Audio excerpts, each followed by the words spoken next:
Theater Guild on the Air presents David Copperfield, offered by the United States Steel Hour. David Copperfield by Charles Dickens, starring Boris Karloff, Flora Robson, Cyril Ritchard, Hugh Williams, and Richard Burton.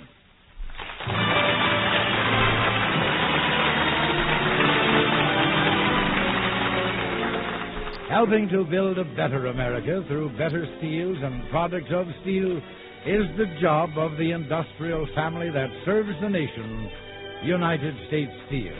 Look for our trademark, USS, on any steel product. It's your guide to quality steel.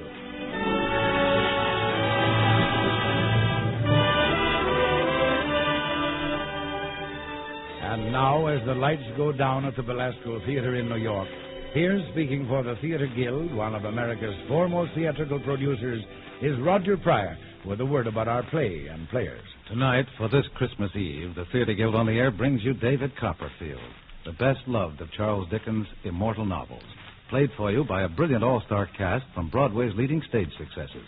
As Uriah Heep, you'll hear Boris Karloff, now starring in Peter Pan. As Aunt Betsy Trotwood, Flora Robson, star of Black Chiffon. Our Mr. Micawber is Cyril Ritchard, star of The Relapse, and Hugh Williams, star of The Cocktail Party, as Mr. Wickfield. Richard Burton of The Ladies Not for Burning is David Copperfield, who tells us his own story. Our featured players are Isabel Elsom of The Curious Savage as Peggotty, Brenda Forbes of Ring Around the Moon as Mrs. Micawber, and David Cole of The Innocents, who plays David as a boy. We raise the curtain now on David Copperfield, adapted for radio by Robert Anderson and directed by Homer Fickett.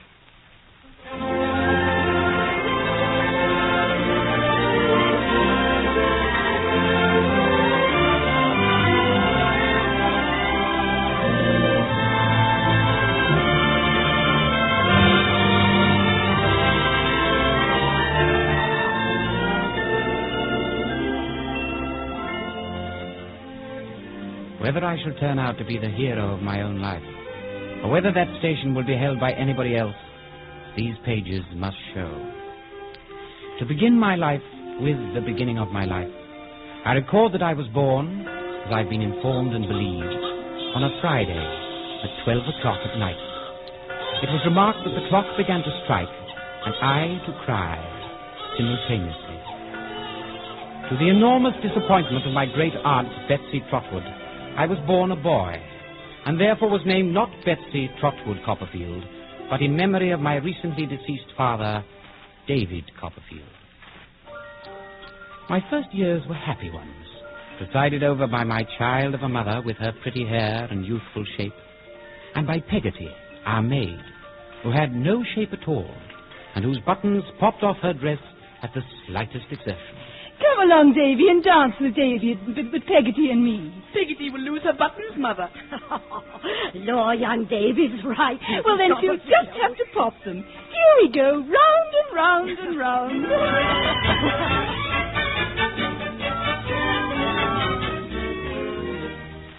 But the happiness was abruptly ended by the gentleman with the black whiskers, whom my mother married in my 9th year, Mr. Edward Murdstone, who brought into our carefree home his tyrannical doctrine of firmness.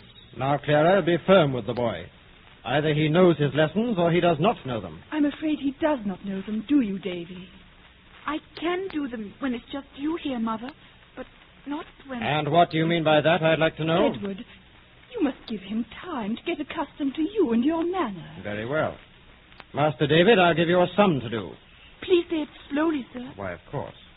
If I go into a cheesemonger shop and buy 5,000 double Gloucester cheeses at 4 halfpenny each, present payment, and then I buy... I can't do it. I can't. Ah, you won't do it, you mean. You're obstinate. Please, Edward. Come along with me. Come along. Where are you taking him? I tell you, Clara, I have often been flogged myself. Get in there, David. Please don't. Please don't. Mr. Murdstone, sir, pray don't beat me. I've tried. Have you indeed? Well, then, try that. Oh, and that. And... Ah! Oh, you bite, do you? I'll show you what we do to animals that bite.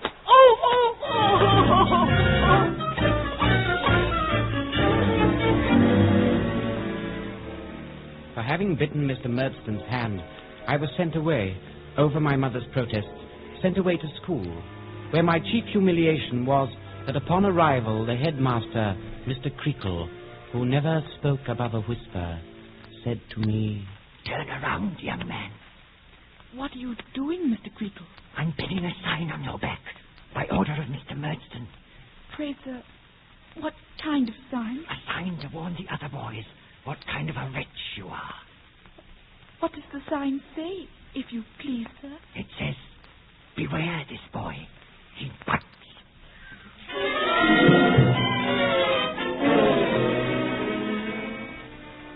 Not long after my humiliation at Mr. Creakle's school, I was called back to my home. My mother was ill, her gentle spirit broken by Mr. Murdstone. I had been home a few days when one night Peggotty came to my room. David, are you sick?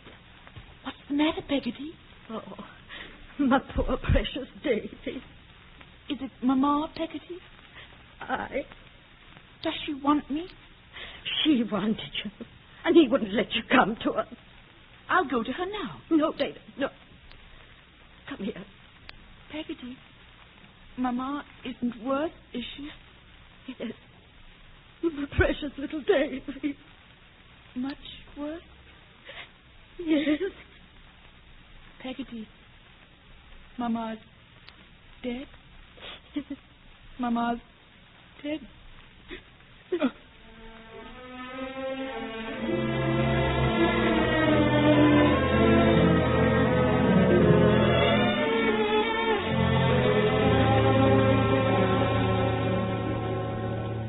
Now, listen to me, David. I have made arrangements for you to go to London to be employed by Murdstone and Grinby in the wine trade. But, Mr. Murdstone, the boy is barely 10 years old and his mother dead. Peggotty, if you please. If he has to fight his way in this world, he might as well start as young as possible. Don't you agree, David?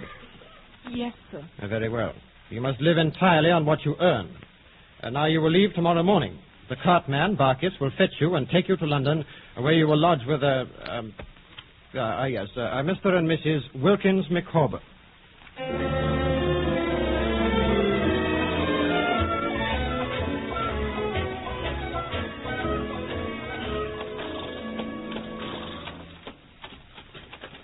Mr. Barkis, will you have another piece of cake? And better save some for when you get to London. Oh, no.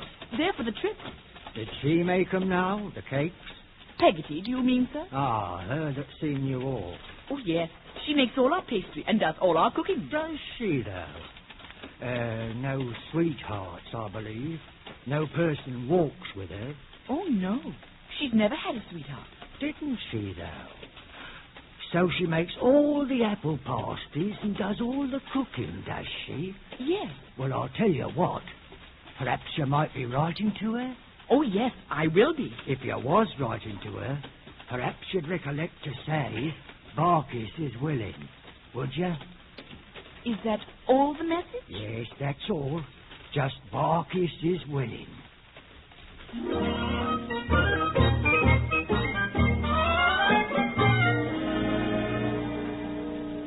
I arrived in London in the afternoon and was already at work washing, corking, and labelling wine bottles in the rat-infested warehouse of Murdstone and Grinby, when looking up, I saw coming towards me a stranger. He was a jaunty, stoutish, middle-aged person in a brown coat and black tights and shoes, with no more hair on his head than there is upon an egg. Do I have the pleasure of addressing Master Copperfield? Why, yes, sir. I am that person at whose house you are to reside during your stay in London. In short, I am Mr. Wilkins Micawber. Oh, Mr. Micawber. And the impression that your peregrinations in this metropolis have not as yet been extensive, and that you might have some difficulty in penetrating the arcana of the modern Babylon. In short, that you might lose yourself. I shall be happy to call this evening and install you in the knowledge of the nearest way home.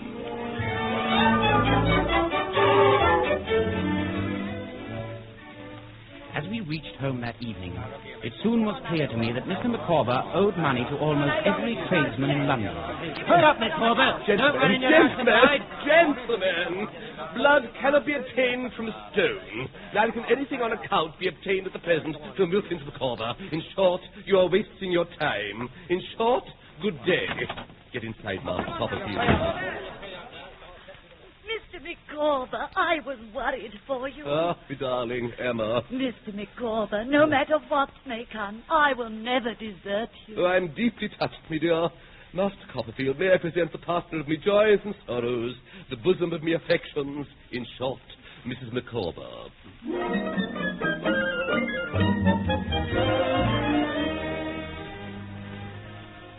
How much I suffered as a child of 10, working as a labouring hind in the dregs of London, is beyond my power to tell. With my meagre earnings, I could afford only a penny loaf and a pennyworth of milk for breakfast, and often had no dinner at all. My only real happiness came with the Micawbers. Master Copperfield, I never thought before I was married to Mr. Micawber, when I lived with Papa and Mamma, that I should ever find it necessary to take a lodger. Are your Mamma and Papa still alive, Mrs. Micawber? Her mamma departed this life before my difficulties commenced. Her papa lived to bail me out of jail several times and then expired, regretted by a numerous circle. The twins want their supper. Oh, and so do we, and so do we. There's nothing in the house but a crust of bread and a piece of cheese. Oh. Perhaps, Master Copperfield. I think I could just manage to loan you a shilling. Oh, no, my dear Master Copperfield. But you could render us another kind of service, if you will. I've a few of Mamma's teaspoons I haven't pawned yet. Oh, Emma, please. Mr. Micawber's feelings would never allow him to dispose of them, and I'm tied down with the twins just now. I wonder if you would see what you could get for them. Why, of course, Ma'am. Though I wish you'd accept a shilling from me. Oh, not just now, Copperfield, thank you. Mr. Micawber, what do you do? I mean, I have not been able to learn. What is your work? Me work? Why, at the moment I'm engaged in keeping myself in readiness in case anything should turn up.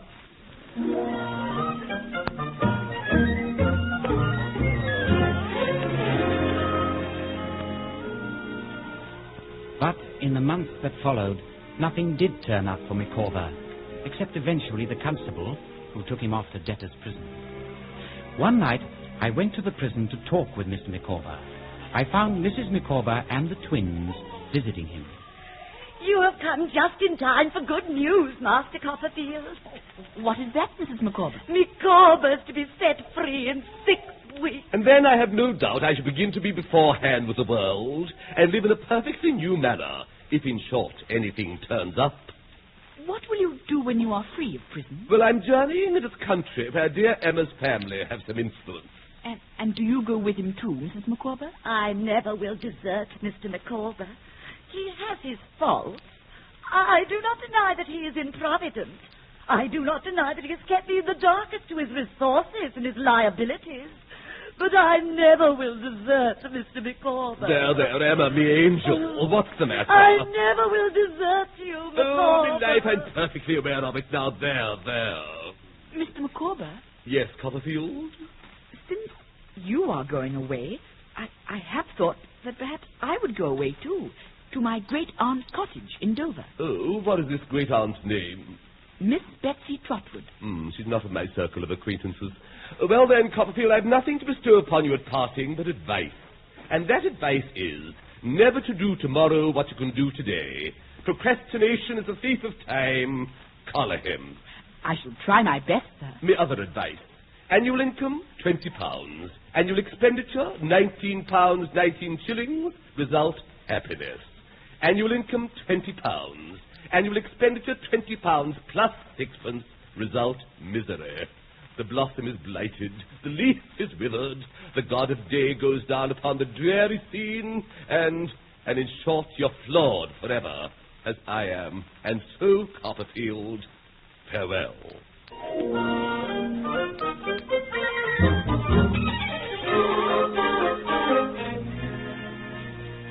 The Dover Road is a beautiful road, but not to a penniless little boy who must trudge every inch on foot. Each milestone might well have been my gravestone, except that I was determined to reach my great-aunt Betsy Trotwood's cottage in Dover. More dead than alive, I at last knocked feebly on her door. Hello? What's this? Go away! Go along! No boys here! If you please, Mom. You're one of those miserable boys that rides the donkeys across my garden. Go along. If you please, Aunt. People are always riding donkeys through my garden. If you please, Aunt. I am your nephew. Aunt? Mercy. Hold me up, somebody. Help me. Janet! Janet! Please, Aunt. It's the truth. What's the matter, Miss Trotwood? Donkeys? Donkeys? This boy. I am David Copperfield of Blunderstone, where you came on the night when I was born and saw my dear Mamma. This is the boy that should have been a girl. Since my Mamma died, I have been taught nothing and thrown upon myself and put to work not fit for me. And so I've run away to you from London. Oh, mercy on us, the poor boy. What shall we do, Janet? Wash him and put him to bed. Exactly so. A brilliant suggestion. Exactly so.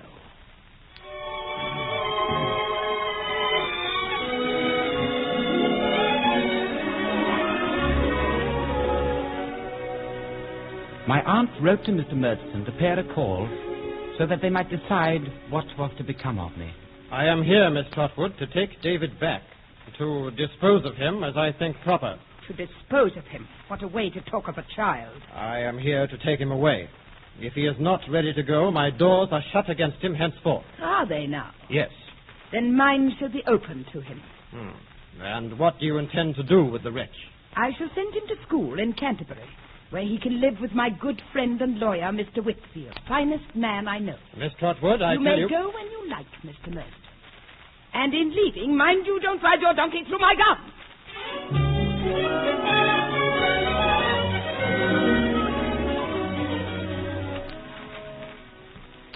And so my good Aunt Betsy sent me off to Canterbury to school, but not before giving me some advice, which I've always tried to heed. Remember, David, never be mean in anything. Never be false, never be cruel. Avoid these 3 vices, and I can always be hopeful for you.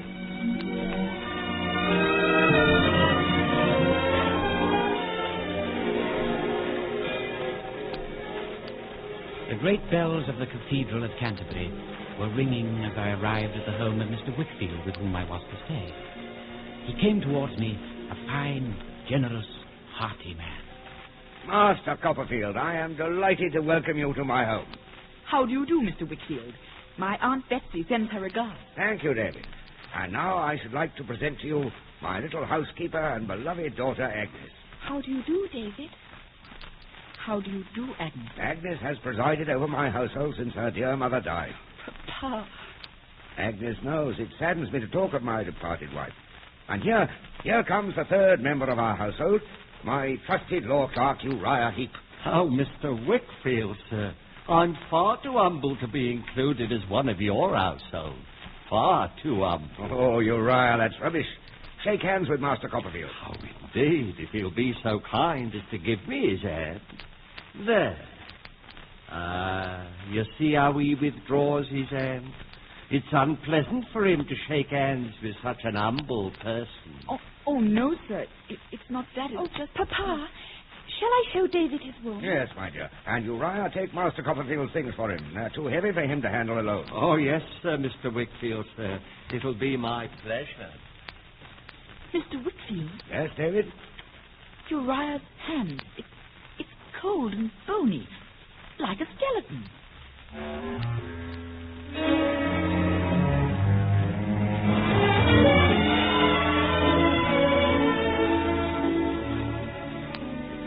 Thus was I welcomed into the Whitfield household, as a son and as a brother, a warm, friendly household, over which Uriah Heep seemed to hover like some great, evil bat.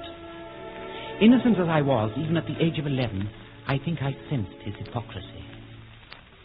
You're working late tonight, Uriah. Master Copperfield, like you, I'm studying. I'm improving my legal knowledge. I suppose you are quite a great lawyer. Me, Master Copperfield? Oh, no, I'm a very humble person. But I've much to be thankful for in living with Mr. Whitfield. For it's Mr. Whitfield's intentions to give me my articles, which would otherwise not lie within the humble means of mother and self. Perhaps you'll be a partner in Mr. Whitfield's business one of these days.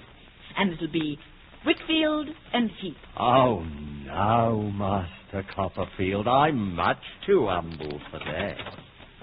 You two having a pleasant talk? Oh, yes, Mr. Whitfield, sir. Very pleasant. I saw the light in here, and I wanted to make sure that you understood what work you are to do tomorrow, I think I do, sir.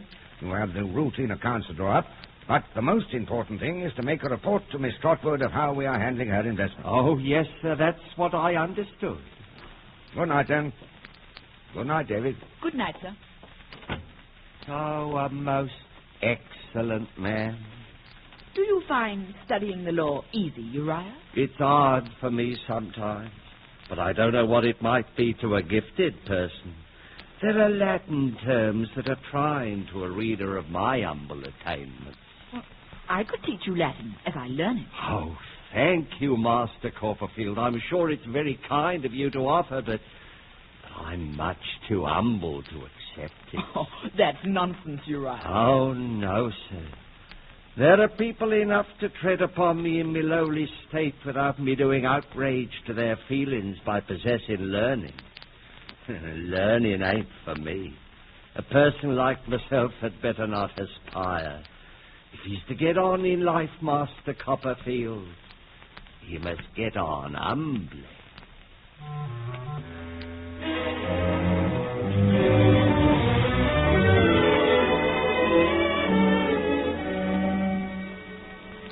So passed my school days. Days of happiness. Days with Agnes, my counselor and friend. Suddenly, they were over, and I was 17 and bidding Agnes goodbye before I left for London to seek my fortune. We'll miss you, David, when you go away. The house will not be like itself. Or shall I be like myself, dear Agnes, without you? I seem to lack my right hand when I miss you, dear sister. Dear sister? Yes, for you've guided me like a sister. Do you mind my calling you that? No, I don't mind. Although I wish... What, Agnes? Nothing, David. You may call me sister, if that's how you feel towards me. Oh, I do. And even though I'm in London, I shall continue to confide in you as a sister. Whenever I fall into trouble or when I fall in love in earnest, I shall always tell you. And I shall be waiting to listen. I wonder that you were not in love in earnest by this time, Agnes. Perhaps I am. But you can't be. There is no one hereabouts deserves to love you.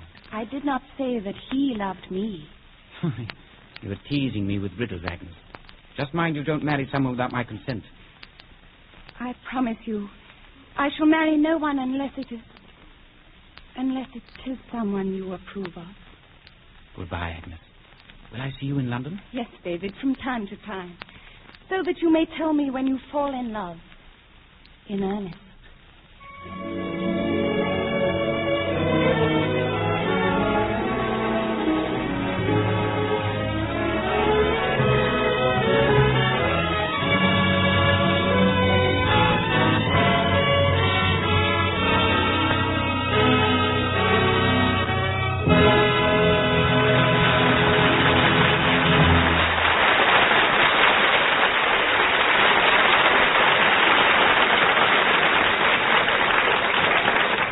You are listening to David Copperfield, produced by the Theatre Guild on the Air, presented by the United States Steel Corporation.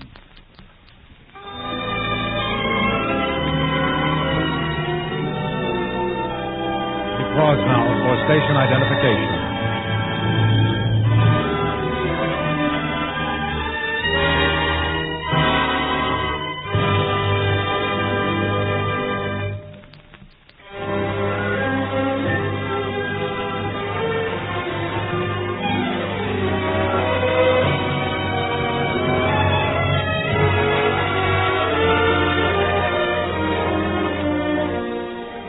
Now the curtain rises on the second act of David Copperfield, starring Boris Karloff as Uriah Heep, Flora Robson as Betsy Trotwood, Cyril Richard as Mr. Micawber, Hugh Williams as Mr. Whitfield, and Richard Burton as David.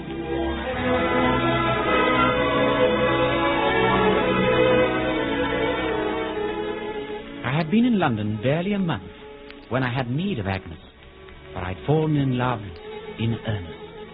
Mr. Spenlow, under whom I was training for the law, had taken me to his house for a Saturday and Sunday. he sent me on into the house alone. And there, standing in the hall, with a little dog clutched in her arms, was an apparition of brown curls, blue ribbons, and frilly white lace. You must be Mr. Copperfield. I'm Dora Spenlow. She may have said more, but I didn't hear it. All was over in a moment. I'd fulfilled my destiny. I'd loved Dora Spenlow to distraction. I was gone headlong before I'd sense to say a word to her. It was not until the next morning, when we met in the garden, that I spoke to her. Good morning, Mr. Copperfield. You are out early, Miss Spenlow. My governess is so stupid. She talks such nonsense about it being necessary for the day to be aired before I come out. Aired. Besides, it's the brightest time in the whole day, don't you think so? It's very bright for me now, though it had been very dark to me a minute ago. Do you mean a compliment? Or that the weather has really changed, Mr. Copperfield? Well, I'm... Yes, Jip. Jip has saved you more embarrassment, Mr. Copperfield, haven't you, Jip? Why is there all this talk about my needing a governess to protect me, when little Jip here can protect me a great deal better? Can't you? He's a very nice little dog. He's much better than a cross old governess who follows us about and tries to teach us sums and all sorts of practical things. Do you suppose he'd allow me to pet him? I do believe Jip is jealous of you, Mr. Copperfield. Jip, are you jealous of Mr. Copperfield?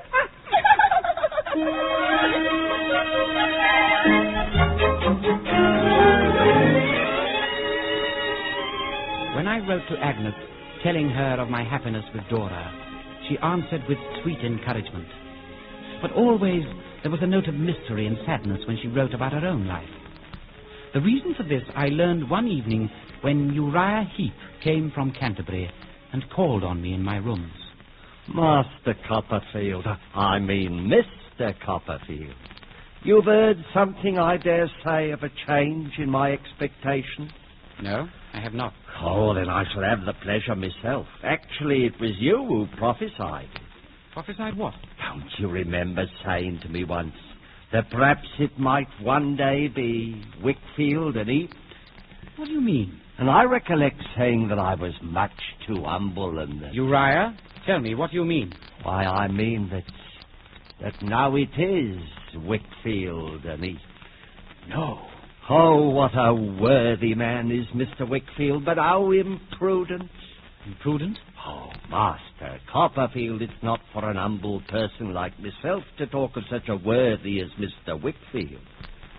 I've only to allude to his imprudence in the matter of drinking. But surely he can't have... Oh, my, yes, Master Copperfield. If anyone else had been in my place during the last year, by this time he'd have had Mr. Wickfield under his thumb. Quite under his thumb. But you, I suppose you... Oh, I, Master Copperfield. I have been but his humble helper.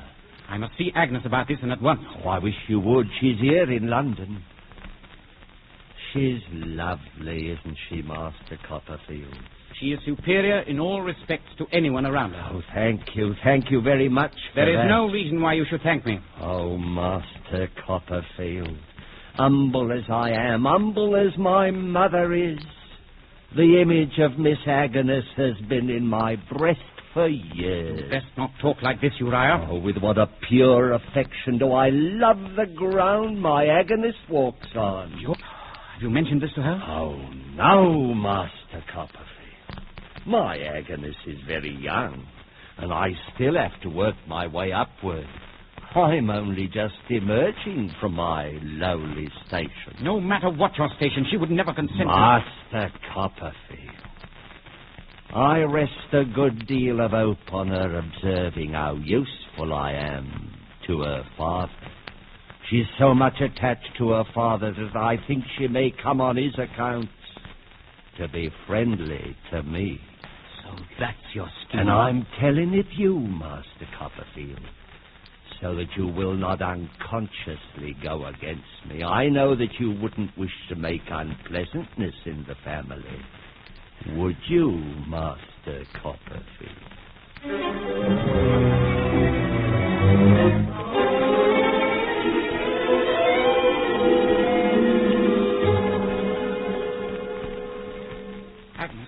Agnes, I've just come from Uriah Heep. How did your father... It's too horrible to talk about, David. But you saw how Father night after night sat morosely mourning Mother's death, seeking refuge from his sorrows in the ever-present bottle of port. So it was that. Uriah saw it too. And little by little he exploited Papa's weaknesses. When I would lock up the wine, he would get Papa more. Agnes, my dear. He finally made himself indispensable to Papa. And then he told him he was going away, unless Papa cared to make some other arrangement with him.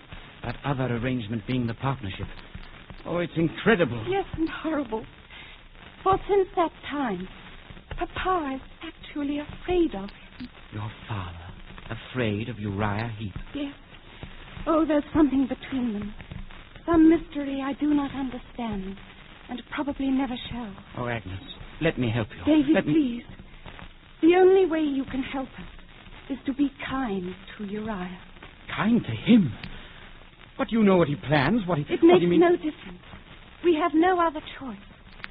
Because Papa and I, horrible as it is to say, Papa and I, we are in his power.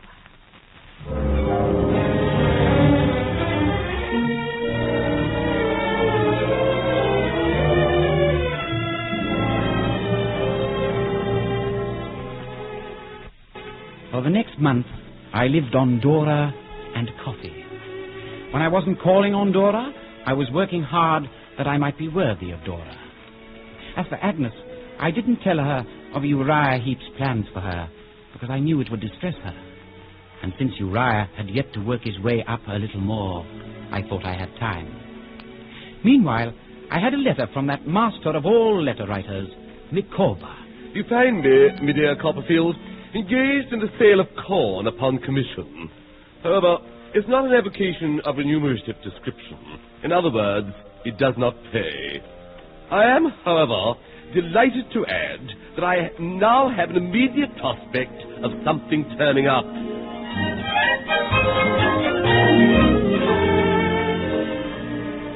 To hear of his prospects, I invited Micawber and his wife to my rooms for dinner.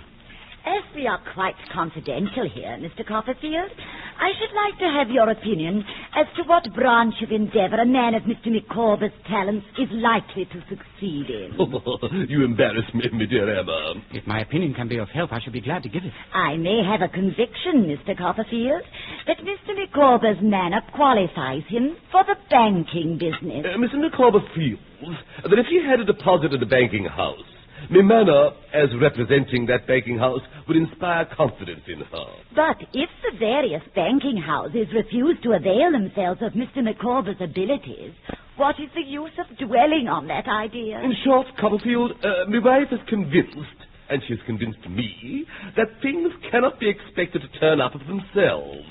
We must, in a measure, assist them in turning up. So, here is Mr. Micawber with a great talent.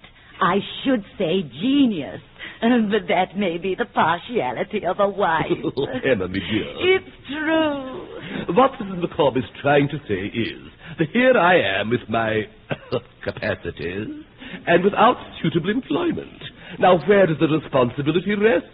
Clearly on society. Oh, it does indeed. And so it appears to her, Copperfield, that what I should do is to throw down the gauntlet to society and say, in effect, show me who will take that up. I quite agree, but how is this to be done? By advertising. Mr. Micawber has to advertise in all the papers for a position worthy of his talent. I feel I must do this, Copperfield, in justice to myself, in justice to my family, and in justice to society.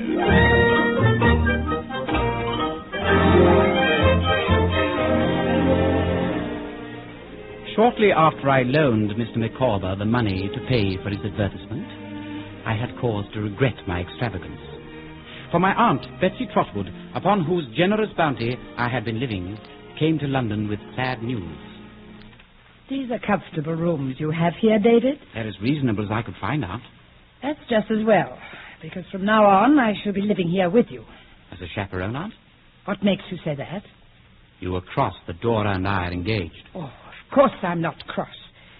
Though I think you are a little blind. Blind? Yes, blind as to where your true love lies. Aunt, I know Dora and I are young and inexperienced, but we love one another truly. Poor little couple. You think you are formed for one another and are to go through a party, supper table kind of life like two pretty pieces of confectionery. Aunt, have you come to stay with me to dissuade me from Dora? No, David. I've come to stay with you because I'm ruined. Ruined? Yes. It's a frumpy, grumpy story, David, but suffice it to say that I invested unwisely and am ruined. But Mr. Wickfield handles all your... No, these I invested myself. Mr. Wickfield had, nothing to do with it. Oh, David, I know this alters your plans somewhat. I don't know what your Dora will say. Nor I. But we must meet reverses boldly and not suffer them to frighten us, my dear. We must learn to act the play out. We must live misfortune down.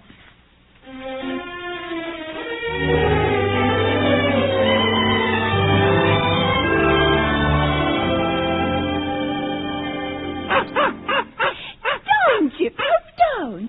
Davy has something to say to me. Dora? Yes, Dodie? Dora, could you love a beggar? How can you ask anything so foolish, Dodie? Dora, my own dearest, I am a beggar. Oh, how can you be such a silly thing? I'll make Chip bite you. Dora, I am your ruined David. I have not a penny. I must tell you this and offer you release from our engagement if you want it. Oh, Dodie, don't talk like that. Oh, my sweet Dora, does that mean your heart is still mine? Yes, Dodie. Only don't be dreadful. Don't be practical. Because when you're practical, it frightens me so.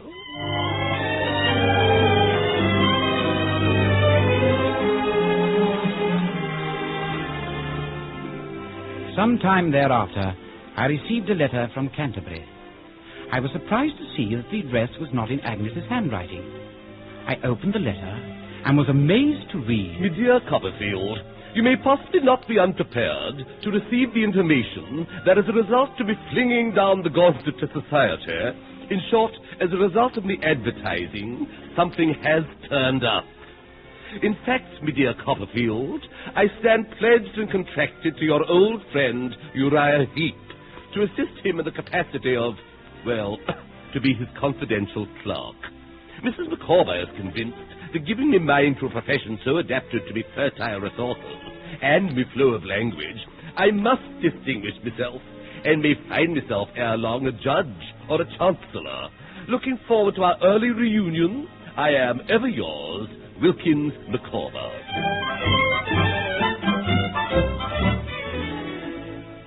Curious at this turn of events, I travelled down to Canterbury to see Micawber in his new surroundings. My dear Copperfield, to a man possessed of the higher imaginative powers, the objection to legal work is the amount of detail which it involves. How do you find Mr. Heep as an employer? All I can say is that my friend Heep has been most generous in advancing me financial assistance. And Mr. Wickfield? Mr. Wickfield is, I dare say, a man of very excellent intentions, but he is, in short, he is obsolete. I'm afraid his partner seeks to make him so. My dear Copperfield, I'm here in a capacity of confidence. I would therefore suggest that in our intercourse we draw a line. On this side is the whole range of human intellect, with a trifling exception, and on the other is that exception, the affairs of Messrs. Wickfield and Heep. He has won you over, hasn't he, Micawber? Oh, don't close the door, Miss Wickfield. I'm just on my way to my humble dwelling. Good day, Copperfield. Miss Wickfield. Ah, Agnes. How I've missed you lately. Indeed, and so soon. You were so much in the habit of thinking for me in the old days that my reliance is still on you. But it must not be on me, David. It must be on someone else. On Dora? Of course. You still love her, don't you, David? Oh, Agnes, you should see her. I've never seen such dancing blue eyes, such curls. Yes, you do love her. Are you sad that I'm in love, Agnes? You sounded sad. Of course I'm not sad, David. I'm very happy for you. Agnes, there's no one else but you to tell me. Dare I ask her to marry me? If she will make you happy. If she will make you happy, I think you should ask her. Oh, Agnes, you've never seen such adorable hands, such I'm exquisite... sure, David. But you must tell us all about her at dinner. Now I must go to Father. Oh, forgive me. In my happiness, I didn't ask. You will see him at dinner. He is not the man you knew, David. He hardly dares to speak now without consulting Uriah with his eyes. But you shall see.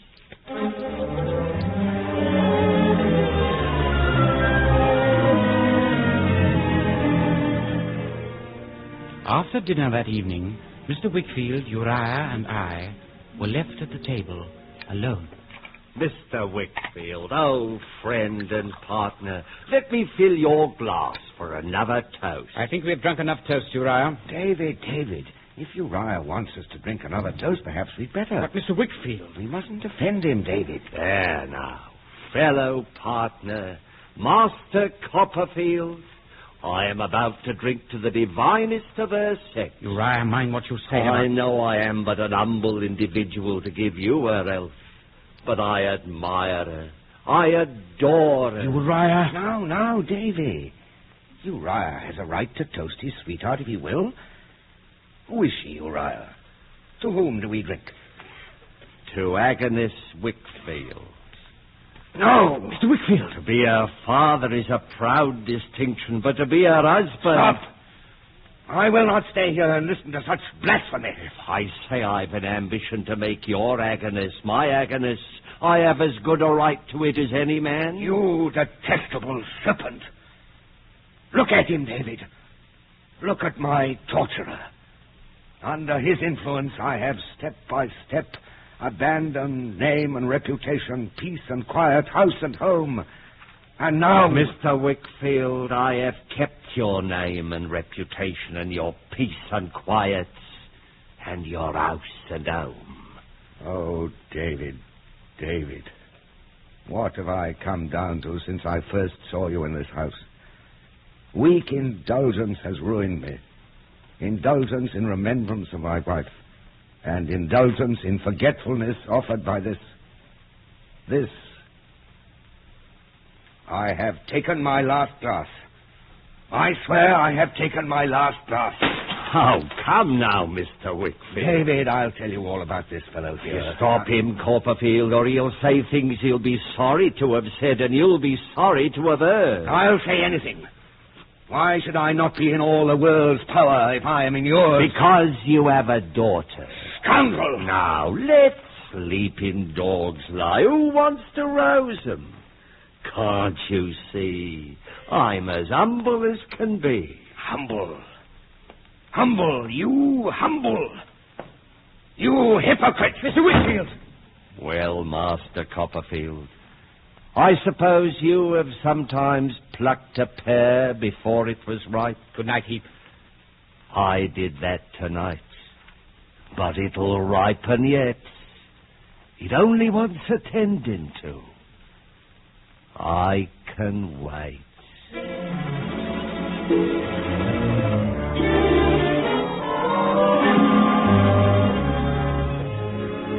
And now weeks, months, seasons pass along. They seem little more than a summer day and a winter evening. Yet in that time, I had been reasonably successful in my work, and above all else, I had come of age and married Dora Spenlow. And I found marriage a strange condition. It was such a stupendous thing to know for certain that Dora put her hair up in papers. It was altogether such an astonishing event to see her do it. It was also a painful thing to wait dinner because of Dora's inability to manage the cook. I did but see her passing by, and yet I'll love her till I die. My dear, do you think the cook has any idea of time? Why do you ask, Dodie? Well, because it's 7 and we were to have dined at 6. Don't you think you should talk with the cook? Oh, no, please, I couldn't. Why not? Because I'm such a silly, and she knows I am. But, my love... No, please.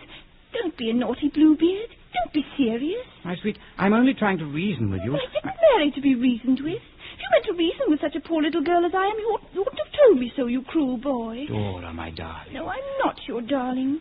Because you must be sorry you married me, or else you wouldn't reason with me. I'm sorry, my love. I won't try to reason with you. I promise.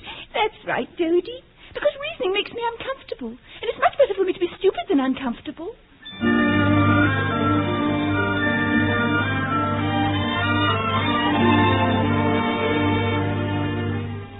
Aunt Betsy called her Little Blossom.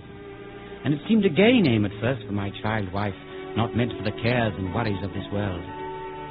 But when she took sick and weakened that winter, and I had to carry her up and down stairs, I thought, oh, what a fatal name it was, and how the blossom withered in its bloom upon the tree.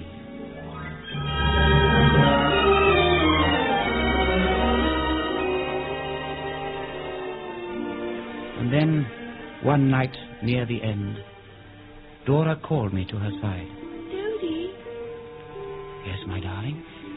Dodie, I'm going to say something I have often thought of. Will you mind? Mind, my darling? Perhaps you have often thought the same. What is that, my dear? I'm afraid I was too young. Now, Dora. Not just in years, but in experience and thoughts and everything. Dora, don't. I was such a silly little creature. I'm afraid it would have been better if we had only loved each other as boy and girl and forgotten it. Oh, my Dora. I have begun to think I was not fit to be a wife.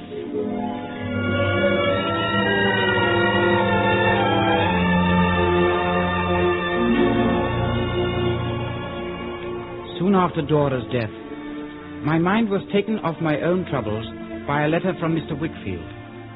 Dear David, Mr. Micawber, an old acquaintance of yours, I believe, has made some rather startling discoveries concerning the activities of Uriah Heep, and begs that you and your aunt travel to Canterbury to be present at what he characteristically calls an explosion. I am unable to take an active part in this, being confined to my bed with rheumatic fever. But I know that you will not fail me in this, my hour of need. Your friend, Wickfield. Miss Betsy Trotwood and Mr. David Copperfield calling on Mr. Heep. Well, I'm sure this is an unexpected pleasure. Miss Trotwood, Master Copperfield. Mr. Heep. Things have changed in this office, Miss Trotwood, since I was an humble clerk at El Japone, ain't they?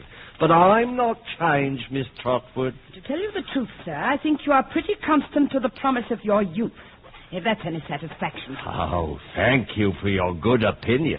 You needn't wait, Micawber. Won't you sit down, Miss Trotwood? David? I prefer standing, thank you. Micawber, did you hear me tell you not to wait?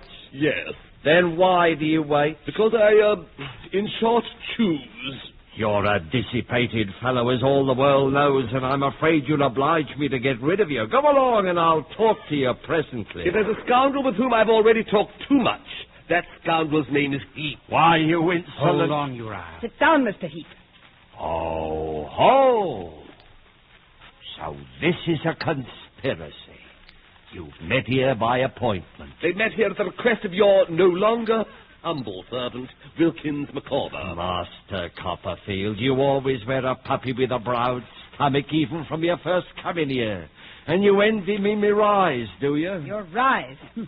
Micawber, proceed with your charge. I have written it all here in a brief letter. Listen, save the man. He'd write letters by the ream, even if it was a capital offence. Are you going to listen to this scum's charges against me? We are indeed. Proceed, Micawber. Dear Miss Trotwood and gentlemen, in appearing before you to denounce probably the most consummate villain that has ever existed, I ask no consideration for myself. The victim from the cradle of pecuniary liabilities, to which I have been unable to respond, I have ever been the sport and toy of debasing circumstances. Ignominy, want, despair, madness have collectively or separately been the attendants of my career. Madness indeed, and you listen to this wretch. Under such circumstances, I entered the office of the firm, nominally under the appellation of Wickfield and Heep, but in reality wielded by Heep alone. Heep, and only Heep, is the forger and cheat. The devil take you. Give me that letter. Approach one step nearer, and if your head is human, I'll break it. No. Get on with your charge, man. I'll listen to no more of this. You'll stay in this room, you heap of infamy. Now sit down there, Heep. Now, where was I? Oh, yes. Forced as I was to avail myself of pecuniary advances offered by this contemptible Heep, I soon found myself by reason of numerous IOUs under his thumb.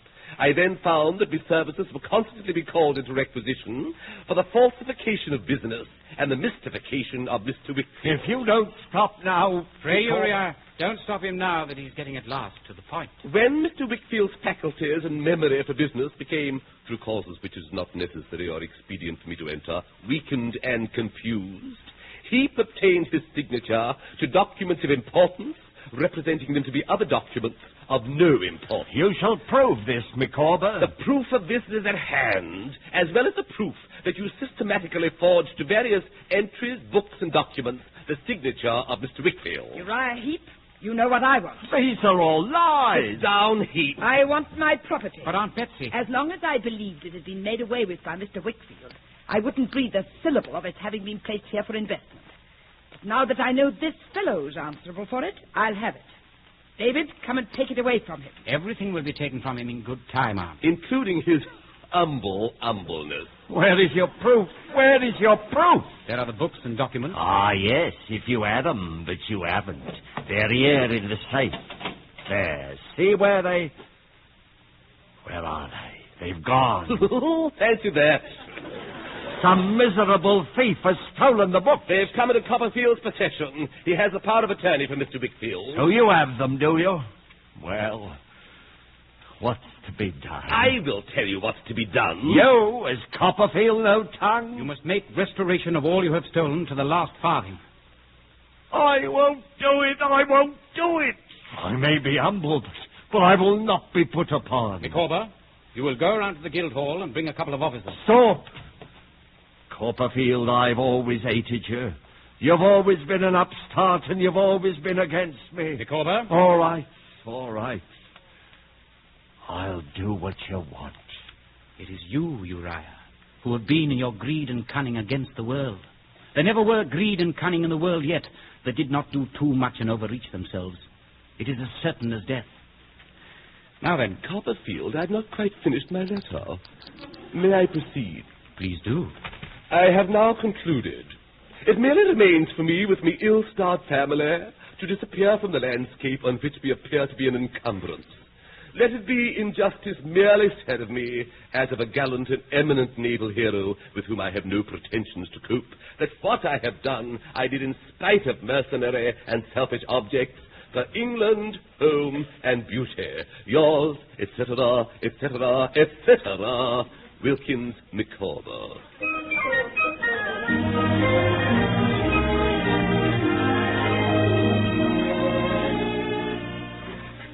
Now my story nears its end. I have but to record that when Aunt Betsy regained her property, she paid off all Micawber's debts and sent him to start his life anew in Australia, where, by virtue of his diligence and application, he in time justified Mrs. Micawber's faith in him and became a magistrate. As for me, I returned to England after a year of travel, returned to recapture, if possible, a treasure I had unwittingly thrown away in my boyhood. And on Christmas Eve, I stood before the fire in the Wickfield parlour in Canterbury and watched Agnes. David, why do you look at me so closely? Try to guess your secret. My secret? Yes. Let me share it. My aunt has told me What has she told you? that you are in love. That is your secret, isn't it? If it is not a new one. Not new. Then I must know him. You do, as well as you know yourself. Myself. Agnes. Agnes, look at me. Spare me my blushes, David. Oh, Agnes, if you only knew. I went away loving you. I stayed away loving you, and I've returned home loving you. Oh, David. But I never dreamed that you could love me. Didn't you know, David? Hadn't you ever guessed? But when, my darling? When did you... when did it all... I have loved you all my life.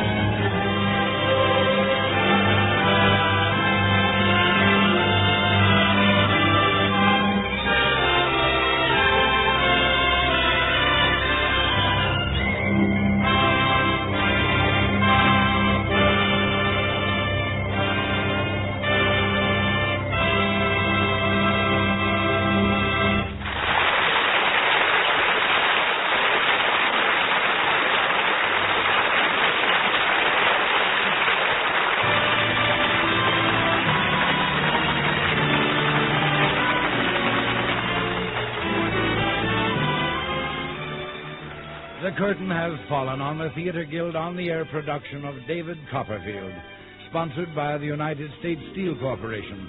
We express our thanks to our stars. Boris Karloff as Uriah Heep, Flora Robson as Betsy Trotwood, Cyril Richard as Mr. Micawber, Hugh Williams as Mr. Wickfield, and Richard Burton as David. Our thanks also to our featured players, Isabel Elson as Peggotty, Brenda Forbes as Mrs. Micawber, and David Cole as the boy David, and to the other members of our cast whom you heard in these roles, as Agnes, Penelope Mundy, as Dora, Patricia Marmont, as Murdstone, John Merivale, and as Barkis, Carl Harbord.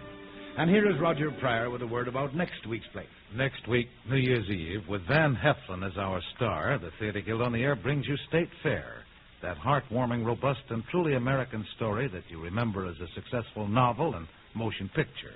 Co-starring with Van Heflin, you'll hear Gene Lockhart, his wife, Kathleen Lockhart, and their daughter, June Lockhart, playing the roles of father, mother, and daughter in the story. Remember, next week on the United States Steel Hour, State Fair, starring Van Heflin, Gene Lockhart, Kathleen Lockhart, and June Lockhart. And remember, too, that the trademark of United States Steel, USS, on any steel product is your guide to quality steel.